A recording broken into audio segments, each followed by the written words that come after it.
ನ್ಯಾಯಮೂರ್ತಿ ಸೂರ್ಯಕಾಂತ್ ಅವರು ಸುಪ್ರೀಂ ಕೋರ್ಟ್ನ 53ನೇ ಮುಖ್ಯ ನ್ಯಾಯಮೂರ್ತಿಯಾಗಿ ಸೋಮವಾರ ಪ್ರಮಾಣ ವಚನ ಸ್ವೀಕರಿಸಿದ್ದಾರೆ. ಈ ಕಾರ್ಯಕ್ರಮಕ್ಕೆ ಲೋಕಸಭೆ ವಿಪಕ್ಷ ನಾಯಕ ರಾಹುಲ್ ಗಾಂಧಿ ಅವರು ಗೈರಾಗಿದ್ದರು. ಈ ಕುರಿತು ಪ್ರತಿಕ್ರಿಯಿಸಿರುವ ಬಿಜೆಪಿ, ಕಾಂಗ್ರೆಸ್ ನಾಯಕರಿಗೆ ಡಾಕ್ಟರ್ ಬಿಆರ್ ಅಂಬೇಡ್ಕರ್ ಸಂವಿಧಾನದ ಬಗ್ಗೆ ಗೌರವವಿಲ್ಲ ಎಂದು ಆಕ್ರೋಶ ಹೊರಹಾಕಿದೆ.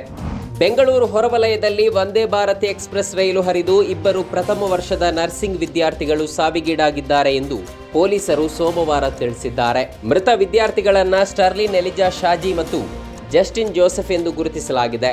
ಇಬ್ಬರು ಕೇರಳ ಮೂಲದವರಾಗಿದ್ದು ನಗರದ ಖಾಸಗಿ ಸಂಸ್ಥೆಯಲ್ಲಿ ಬಿಎಸ್ಸಿ ನರ್ಸಿಂಗ್ ವ್ಯಾಸಂಗ ಮಾಡುತ್ತಿದ್ದರು ಎಂದು ಪೊಲೀಸರು ತಿಳಿಸಿದ್ದಾರೆ. ನಾನು 1 ವರ್ಷದ ಹಿಂದೆ ಕಾಂಗ್ರೆಸ್ ಸೇರಿ ಶಾಸಕನಾಗಿದ್ದೇನೆ. ಪಕ್ಷದಲ್ಲಿ ನಾನಿನ್ನು 1 ವರ್ಷದ ಮಗು.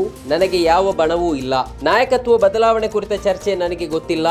ಮುಖ್ಯಮಂತ್ರಿ ಸಿದ್ದರಾಮಯ್ಯ ಮತ್ತು ಉಪಮುಖ್ಯಮಂತ್ರಿ ಡಿಕೆ ಶಿವಕುಮಾರ್ ಇಬ್ಬರೂ ಕೂಡ ನಮ್ಮ ನಾಯಕರು ಎಂದು ಶಾಸಕ ಸಿಪಿ ಯೋಗೇಶ್ವರ್ ಹೇಳಿದ್ದಾರೆ.